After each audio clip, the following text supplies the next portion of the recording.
उन्होंने हिंदू मुस्लिम करना है, हिंदुओं को एक तरफ करना है, मुसलमानों को एक तरफ करना है, तो इस तरीके से बयान तो उन्होंने देने ही है। लोग कहते हैं कि उनको मंत्री इस वजह से बनाया गया है ताकि वो मुसलमानों को पाकिस्तान भेजते रहे, तो उनको तो विदेश मंत्रालय में दे देना चाहिए था। और जो लोग मुसलमानों के बारे में ऐसी बात करते हैं, भारत के मुसलमानों के बारे में, तो असल में तो वो लोग भारत के नागरिकों का अपमान कर रहे हैं। आप किसी भारतीय नागरिक को नमक हराम कह सकते हैं? वो हिंदू हो, मुसलमान हो, दलित हो, ब्राह्मण हो, ठाकुर हो, कोई भी हो, दलित हो, आप उसको नमक हराम कहेंगे? तो ये लोग जो हैं ये खुद देशद्रोही लोग हैं, देशद्रोही टाइप के लोग हैं। ये वही सोच है, ये देश को कमज़ोर करने वाली सोच है। नमक हरामों का वोट नहीं चाहिए। जी हाँ, ये कोई आम लाइन नहीं बल्कि ये बयान दिया है बीजेपी के केंद्रीय मंत्री गिरिराज सिंह, और इसी एक लाइन ने बिहार की सियासत में तूफान खड़ा कर दिया है। बिहार चुनाव से ठीक पहले गिरिराज सिंह के इस बयान ने मुस्लिम वोट बैंक को लेकर नई बहस छेड़ दी है। दरअसल एक रैली में उन्होंने कहा, भाजपा को नमक हराम के वोट की जरूरत नहीं, और ये सुनते ही राजनीतिक गलियारों में आग लग गई। मुरादाबाद से AIMIM के वकील रशीद एडवोकेट ने बीजेपी के गिरिराज सिंह पर सीधा हमला बोलते हुए कहा कि बिहार में चुनाव है और उन्हें हिंदू मुस्लिम करना है, इसीलिए उन्होंने ये बयान दिया है। लोग कहते हैं उन्हें मंत्री इसीलिए बनाया गया है कि वे मुसलमान को पाकिस्तान भेजते रहे। जो लोग भारत के मुसलमानों के बारे में इस तरह से बयान दे रहे हैं, वे असल में भारत के नागरिकों का अपमान कर रहे हैं। ये लोग जो इस तरह से मुसलमानों को नमक हराम कहेंगे, ये लोग तो खुद देशद्रोही लोग हैं। वहीं अलीगढ़ मुस्लिम यूनिवर्सिटी में जो मुख्यमंत्री के पोस्टर फाड़े गए हैं, उस पर भी वकील रशीद एडवोकेट ने कहा कि वाइस चांसलर ने खुद काम किया है। ये इसी तरह से खुद पोस्टर फाड़ते हैं और छात्रों पर इल्जाम लगाते हैं, छात्रों पर आरोप लगाकर उन्हें सस्पेंड करते हैं। वहीं बरेली में हुए लाठीचार्ज पर वकील रशीद ने कहा कि बरेली में जो भी नेता जाना चाह रहा है, उस पर प्रशासन आखिर क्यों रोक लगा रहा है? या फिर आप ये खुद मैसेज देना चाह रहे हैं कि बरेली के हालात ठीक नहीं है और वहाँ का प्रशासन कहता है कि यहाँ सब कुछ ठीक है, तो जब वहाँ के हालात ठीक हैं तो वहाँ कोई क्यों नहीं जा सकता? या फिर ऐसा हो सकता है कि वहाँ का प्रशासन डर रहा होगा और लॉ एंड ऑर्डर की स्थिति में संभाल नहीं पाया। वकील रशीद यही नहीं रुके, उन्होंने ये भी कहा कि वहाँ टारगेट करके काम हो रहा है और हर बार सिर्फ मुसलमान पर ही बुलडोजर चलता है। मुसलमान के ऊपर ही बुलडोजर चलेगा, मुकदमे भी होंगे। और फतेहपुर में जो बीजेपी और समाजवादी के लोगों ने मकबरा तोड़ा, जो लोग मकबरा तोड़ रहे थे, वहाँ पुलिस भी मौजूद थी, उसमें FIR तो कर दी गई, लेकिन विधानसभा में जब आरोपियों के नाम बोलने की बात आई तो मुख्यमंत्री ने वही रोक दिया और उनमें से किसी के घर पर भी बुलडोजर नहीं चला। वकील रशीद ने आजम खां पर भी बोलते हुए कहा कि आजम खां साहब, बहुत जुल्म हुए हैं आजम खां साहब पर, उन्हें टारगेट किया गया है। अखिलेश यादव पर कहा कि अतीक अहमद की मौत के जिम्मेदार भी कहीं न कहीं अखिलेश यादव ही हैं, और जब करप्शन के चार्जेस अखिलेश यादव पर थे तो अखिलेश यादव ने कहा कि आप मुझ पर कार्रवाई ना करें, आजम खां पर करें। और वैसे भी अखिलेश यादव को ऐसे नेता नहीं पसंद जो उनकी बराबरी करके बात कर सके, इसीलिए उन्होंने आजम खां को साइड लाइन कर दिया।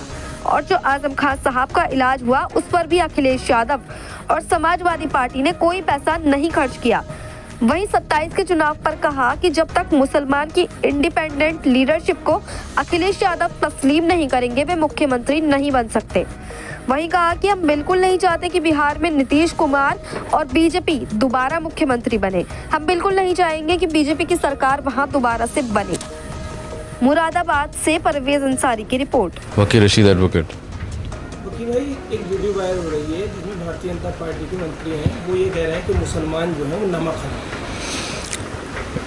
देखिए, वो जो भी मंत्री हैं उनको ये काम दिया गया होगा, क्योंकि बिहार में चुनाव है और उन्होंने हिंदू मुस्लिम करना है, हिंदुओं को एक तरफ करना है, मुसलमानों को एक तरफ करना है, तो इस तरीके से बयान तो उन्होंने देने ही है। लोग कहते हैं कि उनको मंत्री इस वजह से बनाया गया है ताकि वो मुसलमानों को पाकिस्तान भेजते रहे, तो उनको तो विदेश मंत्रालय में दे देना चाहिए था। और जो लोग मुसलमानों के बारे में ऐसी बात करते हैं, भारत के मुसलमानों के बारे में, तो असल में तो वो लोग भारत के नागरिकों का अपमान कर रहे हैं। आप किसी भारतीय नागरिक को नमक हराम कह सकते हैं? वो हिंदू हो, मुसलमान हो, दलित हो, ब्राह्मण हो, ठाकुर हो, कोई भी हो, दलित हो, आप उसको नमक हराम कहेंगे? तो ये लोग जो हैं ये खुद देशद्रोही लोग हैं, देशद्रोही टाइप के लोग हैं। ये वही सोच है, ये देश को कमज़ोर करने वाली सोच है। अलीगढ़ यूनिवर्सिटी के अंदर मुख्यमंत्री के पोस्टर फाड़ दिए गए, लाइट लगी। सरकारी तो पोस्टर फाड़ी है। तो वहाँ पे तो कुछ लोग ये कह रहे हैं कि ये वहाँ के वाइस चांसलर ने खुद कराया है काम। वहाँ के लोगों का तो यही आरोप है कि ये खुद पोस्टर लगवाते हैं, फिर खुद पोस्टर फटवाते हैं, छात्रों पर इल्ज़ाम लगाते हैं। जो छात्र उनके प्रशासन को चैलेंज करते हैं, जो छात्र आंदोलन करते हैं, जो छात्र हितों की बात करते हैं, उन छात्रों पर आरोप लगा के उनको सस्पेंड करते हैं। वो बरेली में दंगा हुआ, दंगा होने के बाद बुलडोजर चल रहा है। नहीं, दंगा तो नहीं हुआ वहाँ पर। दंगा तो दो समुदाय में होता है, वहाँ तो ऐसी कोई बात नहीं थी। हाँ, अब आप देखिए, पुलिस ने लाठीचार्ज करा है और उन्होंने कहा है कि धारा 144 लागू थी और पुलिस ने लाठीचार्ज कर दिया। तो अभी पुलिस ने लाठीचार्ज बहराइच में भी किया था, उत्तर प्रदेश में ABVP पे भी किया था और जगहों पे भी किया था। तो जो भी लोग जो है वो अपने हक की बात कर रहे हैं, उन पर लाठी तो चली रही है। आखिर क्या वजह जो बरेली में कोई भी नेता किसी भी पार्टी का अगर जाना चाह रही है उसको पर रोक लगा रही है प्रशासन, क्या कहना चाहेंगे? नहीं, क्यों रोक लगा रहे हैं आप अपने रोक लगा के ये मैसेज देना चाह रहे हैं कि बरेली के हालात ठीक नहीं हैं और प्रशासन लगातार वहाँ का ये कह रहा है कि हालात बिल्कुल ठीक है। तो जब बिल्कुल ठीक है तो कोई भी आ जा सकता है, तो आप क्यों रोक लगा रहे हैं? अगर कोई जाना चाह रहा है बरेली में तो बरेली को पाकिस्तान में तो है नहीं, बरेली तो हिंदुस्तान का हिस्सा है, हमारा भारत का हिस्सा है, कोई भी कहीं जा सकता है, उसमें क्या बात है? हाँ, वहाँ का प्रशासन जो है वो डर रहा होगा, क्योंकि उस प्रशासन ने जो वहाँ पे लॉ एंड ऑर्डर की स्थिति वो नहीं डील कर पाए, उसको वो नहीं संभाल पाए। उन लोगों को लगता है कि उन पर कार्रवाई होंगी। तो ऐसा तो नहीं संभल वाली स्थिति हो? नहीं, अब देखिए, वहाँ पर टारगेट करके तो काम करा ही जा रहा है। बुलडोजर हमेशा चलता है बेचारे मुसलमान के ऊपर, और किस पे चलता है? आपको एक कानून तोड़ते हुए 2 लोग दिखाई दे जाएं, कहीं पे मुसलमान हो कानून तोड़ने वाला, कहीं दूसरा हो, तो जहाँ मुसलमान होगा वहाँ बुलडोजर भी चलेगा, मुकदमे भी होंगे, सीढ़ियाँ भी लगेंगी, सब कुछ होगा। फतेहपुर में भी तो हुआ था।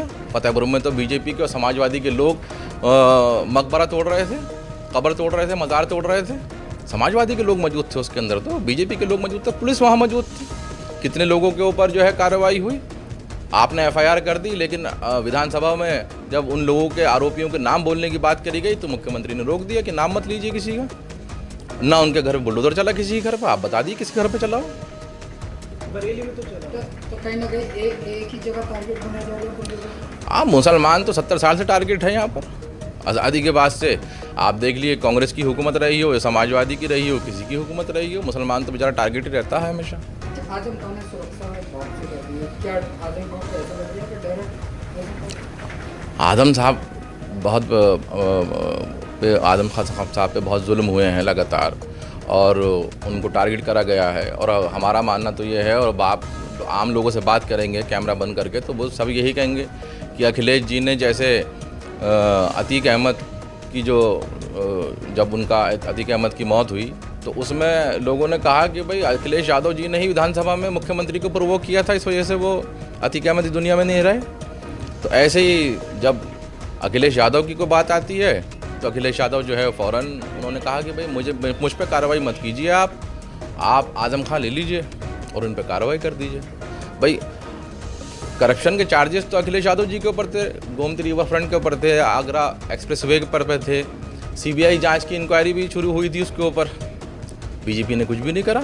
अखिलेश जी अपने आराम से इसी रूम में बैठे हैं, शानदार तरीके से सबके साथ फ़ोटो खिंचवा रहे हैं, ट्वीट करते रहते हैं। तो कहीं ना कहीं मानते हैं ऐसा तो नहीं है, कैसा आप बता रहे हैं आज उनका उसको अखिलेश यादव कैसा अतीक का हाल कर रहे हैं, ऐसी इधर नहीं, आदम खान साहब हो या कोई भी हो, आदम खान साहब ने सबसे बड़ी गलती ये है कि उन्होंने यूनिवर्सिटी बना दी है, तो वो टारगेट पे तो हैं, वो तो अखिलेश यादव को टारगेट पे हैं। और समाजवादी पार्टी में आदम खान साहब के अलावा किसी की इतना ऐसा तो है नहीं कोई मुसलमान इतना बड़ा लेवल पे, इतने बड़े ओहदे पर हो और जहाँ पे वो अखिलेश जी की बराबरी से बात कर सकते हो, अखिलेश जी की आंखों में आंखें डाल के बात कर सकते हो, ऐसा तो है नहीं। तो अखिलेश जी को ऐसे नेता पसंद भी नहीं है, तो इसलिए उनको साइडलाइन कर दिया गया। तो कहीं ना कहीं डर क्यों है आजम खान, सुरक्षा लेने में क्या परेशानी है?